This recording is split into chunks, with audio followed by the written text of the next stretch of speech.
I installed the slide inside the cornice. I needed to do that. So I'm going to show you the whole sequence of what I've got so far. Turn the key, release the box, and the lid has to come down. It's being sticky.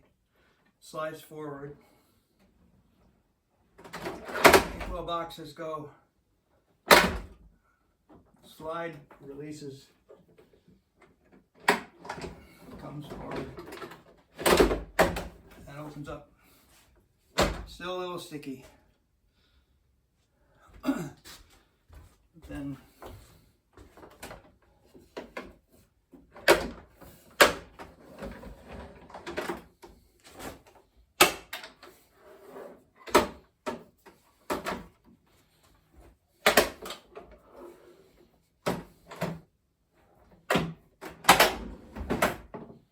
and that's it.